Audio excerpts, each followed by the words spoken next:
So hey there, I am Shivai and you are on Movie Explained in Hindi by शिवाय। तो दोस्तों आज जिस मूवी को हम एक्सप्लेन करने जा रहे हैं उसका नाम है क्लास, जो कि रिलीज हुई थी ईयर 1983 में। मूवी में आप देखोगे एक ऐसे बंदे को जिसने अपने ही परम मित्र को ज्ञान दिया पेलन कार्यक्रम का, जिसके बाद उसके ही परम मित्र ने उसकी ही मॉम को ठोक दिया। और ये सब कुछ कहाँ कैसे किस तरह और क्यों क्यों होता है ये सब आप आज की इस मूवी में देखने वाले हो। मूवी बिल्कुल भी सेंसिटिव नहीं है बल्कि थोड़ी सी फनी टाइप में है, तो आपको पसंद आएगी अगर आप इसे बस एंटरटेनमेंट पर्पज के लिए लोगे तो। अन्यथा अगर आपने इसे दिल दिमाग गुर्दे फेफड़े या फिर अपने गुप्तांगों में ले लिया तो दर्द आपको ही होगा। चलिए ज्यादा देर न करते हुए हम एक्सप्लेनेशन को स्टार्ट करते हैं। तो मूवी स्टार्ट होती है और हम देखते हैं अपनी मूवी का मेन कैरेक्टर चीचू को। हालांकि इसका नाम बहुत ज्यादा पवित्र है, बस इसको उल्टा करके ना पढ़ा जाए तब तक। और इसने जस्ट अभी अभी ही एडमिशन लिया है एक दूसरे स्कूल में। यहाँ पर उसकी मुलाकात होती है उसके ही रूममेट मित्तल के साथ। अब इसका नाम मित्तल क्यों है ये तुम अच्छे से समझ गए होगे। खैर जैसे ही वो यहाँ पर एंट्री मारता है तो अपना मित्तल ने चीचू से कहा कि हमारे स्कूल का ये रिवाज है कि जैसे ही नया सेशन स्टार्ट होता है सभी बच्चों को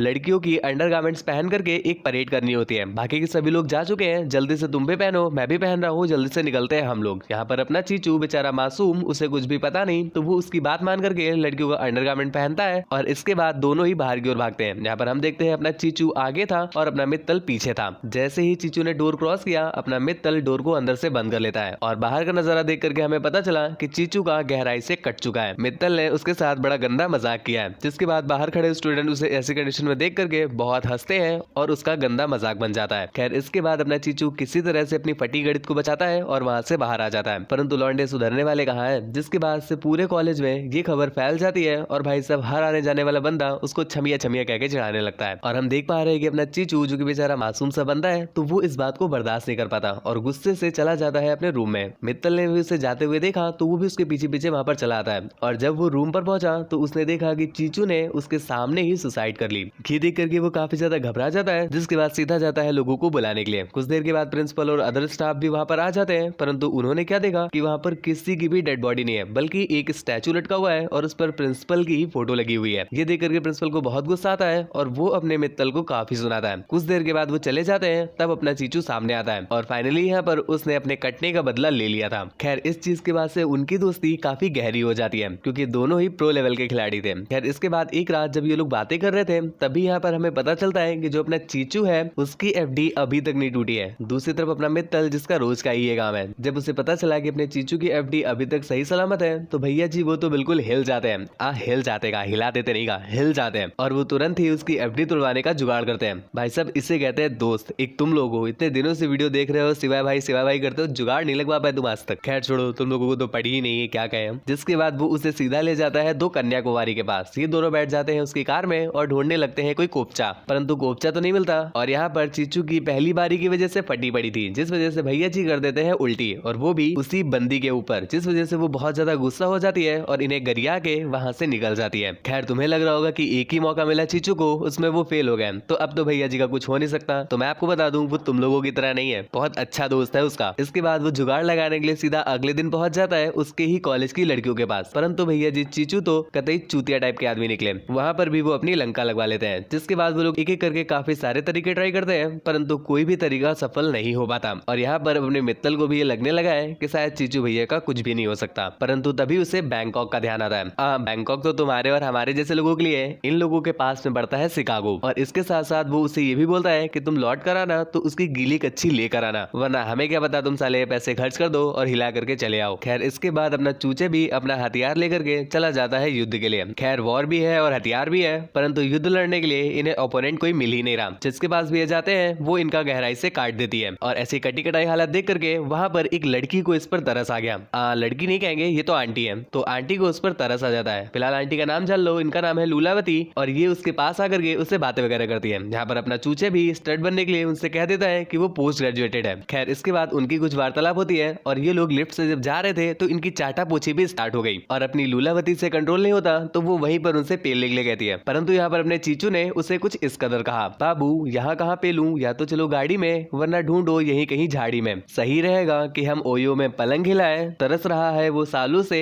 आज उसे गहरे सागर से मिलाए, सो रहा है वो बरसों से चलो आज हम उसको जगाएं, कमजोरी की वजह से नसें दिखने लगी है आज तो उसे हम दूध का भोग लगाएं। दही पाने के लिए दूध पिलाना पड़ता है, कुछ चीजें सीधी नहीं जाती, उनके लिए पहले पलटाना पड़ता है। लाइफ चलानी है तो सबका एक बैलेंस बनाना पड़ता है और बैलेंस बनाने के लिए अगर एक खड़ा हो तो दूसरे को लिटाना पड़ता है अकॉर्डिंग टू द नेचर। खैर इसके बाद ये लोग किसी तरह से एक सस्ते ओयो का जुगाड़ करते हैं, जिसके बाद पूरी रात इनका गपागप चलता है। गपागप करने के पश्चात अपना चीचू उसकी अंडरगारमेंट लेकर के सीधा पहुंचा है अपने फ्रेंड मित्तल के पास। खैर उसकी इस ट्रॉफी को देख करके वो सभी लोग बहुत ज्यादा खुश होते हैं और उसका नाम छमिया से हटा करके रसिया रख देते हैं। और अब अपने चीचू के चर्चे पूरे कॉलेज में है। भाई साहब कतई सस्ते जॉनी सिंस बन गए। खैर आपको लगा होगा कि चीचू का कार्यक्रम यहीं पर समाप्त हो गया, तो ना ना ना ना ना इतनी जल्दी कैसे। जिसके बाद से हम देखते हैं कि अपने चीचू ने लूलावती के साथ सेटिंग कर ली है और हर हफ्ते ये लोग जाते हैं ओयो में पेलम पाली करने के लिए। खैर इनकी ये हवस ज्यादा दिन तक टिक नहीं पाती और ये कन्वर्ट हो जाती है प्रेम में। हालांकि कन्वर्ट तो सिर्फ अपनी चीचू की ही हुई है, जो लूलावती है वो उसके साथ प्रेम भाव नहीं रखती। इसका कारण आपको आगे पता चल जाएगा। खैर फिलहाल अपना चीचू उसे प्रपोज भी करता है शादी करने के लिए, परंतु लूलावती उससे कहती है पगला गए हो काबे। खैर इसी चलते एक दिन जब ये लोग कुछ शॉपिंग करने के लिए गए हुए थे तो अपना चीचू चला जाता है चेंजिंग रूम में और बाहर खड़ी अपनी लूलावती को गलती से उसके पॉकेट से उसका आईडी कार्ड मिल जाता है। तो उसे पता चला कि भैया जी तो अभी स्कूल में ही है और यहाँ पर वो पोस्ट ग्रेजुएशन का ज्ञान पेल रहे थे। जिसके बाद उसे बहुत गुस्सा आता है और वो वहां से 9 to 11 हो जाती है। जब चीचू वहां से बाहर आया तो उसे वहां पर ना पा करके वो काफी ज्यादा परेशान होता है। इधर उधर उसे ढूंढता भी है परंतु उसे लूलावती कहीं पर मिलती ही नहीं। जिसके बाद वो वापस चला आता है अपने फ्रेंड मित्तल के पास, उसे ये सारी घटना बताता है। जिस पर मित्तल ने उसे सजेस्ट किया कि अरे कोई बात नहीं यार, तुमने चाटा पोछा खाया पिया, अब चद्दर पोछो जाने दो। परंतु चीचू उसे मन ही मन प्रेम करने लगे थे। जिसके बाद वो उनसे भुलाए बोली नहीं जा रही थी और वो गम में धोखा खाए आस्तिक की तरह बिल्कुल चूतियों जैसा बिहेव कर रहे थे। तो अपना मित्तल उसे रिफ्रेश फील कराने के लिए ले जाता है अपने घर पर और यहाँ पर उसने अपनी मॉम और अपने डैड से उसे मिलाया। हालांकि चीचू तो उसके डैड से मिल लेता है, पर जब उसने उसकी मॉम को देखा तो भाई साहब उनकी फटके 4 हो गई, क्योंकि उसकी मॉम कोई और नहीं अपनी ही लूलावती थी। हालांकि लूलावती की भी फटी पड़ी है परंतु वो दोनों ही कुछ भी ऐसा रिएक्ट नहीं करते। खैर इसके बाद रात में हम देखते हैं कि लूलावती उससे मिलने के लिए आती है और यहाँ पर वो दोनों अपने गिले शिकवे दूर करते हैं और एक बार फिर से पेलन कार्यक्रम करने लग जाते हैं। लेकिन दुख की बात तो ये है मेरे भाई कि अच्छा खासा पेलन कार्यक्रम चल रहा था, उनको भी और हमें भी मजा आ रहा था देखने में, परंतु इसी के बीच मित्तल वहां पर पहुंच गया जो अपने चूचे को बुला रहा था। लेकिन किसी तरह से चूचे उसे कमरे में नहीं आने देता और लूलावती पीछे वाले डोर से वहां से भाग जाती है। जिसके बाद हमें पता चला कि अपना मित्तल तो उसके लिए अमृत लेके आया था। खैर घर के बाहर जाकर के वो दोनों अमृत का सेवन भी करते हैं और फिर वापस घर चले आते हैं। जिसके अगले ही दिन वो वापस कॉलेज में भी आ गए और कॉलेज आकर के उन्हें एक अजीब सा हवसी मानुस दिखाई दिया। दोस्तों ये जो बंदा है यहाँ के बच्चों पर कुछ इन्वेस्टिगेशन करने आया था और वो लोग जब इन्वेस्टिगेशन का नाम सुनते हैं तो भाई साहब उनकी फट के 64 हो जाती है, क्योंकि ये सभी ठहरे एक नंबर के गंजेड़ी और अगर कहीं उसने इन्वेस्टिगेशन करते करते इनका गांजा ढूंढ लिया ना तो कतई इनकी गणित तोड़ दी जाएगी। तो उनकी काफी फट रही थी तो इसलिए वो लोग अपना सारा स्टॉक फेंक देते हैं। और यहीं पर दूसरी तरफ हम देखते हैं लूलावती को जो कि चीचो को मिलने के लिए बुला रही थी। तो चीचो भी उससे मिलने के लिए चला जाता है एक होटल में और यहाँ पर वो दोनों मिल करके कुछ बातें करते हैं। जिसके बाद स्टार्ट हो जाता है इनका ये टपाटप कार्यक्रम। परंतु इस बार भी इनका ये कार्यक्रम पूर्ण हो पाता इससे पहले ही मित्तल उसके रूम में आ जाता है, क्योंकि उसे पता था कि वो इस बार किस ओयो में गया है। खैर जब अपना डोर खुलता है तो अपना मित्तल ये सारा नजारा देखता है। जिसके बाद उसकी फटी की फटी रह गई,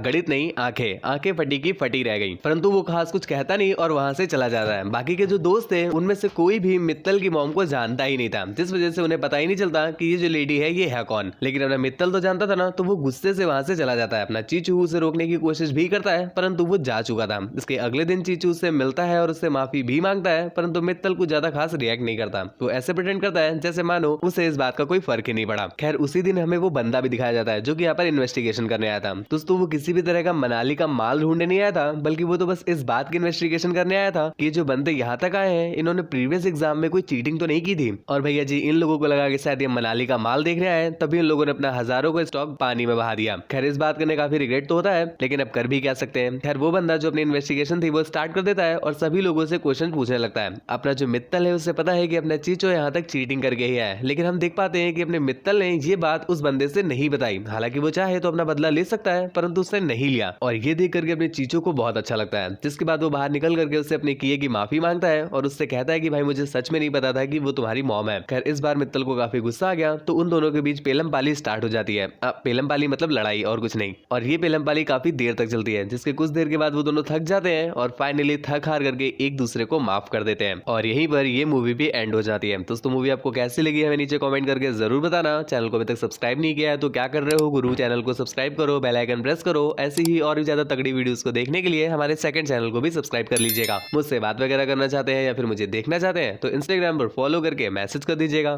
thank you, bye bye, signing of.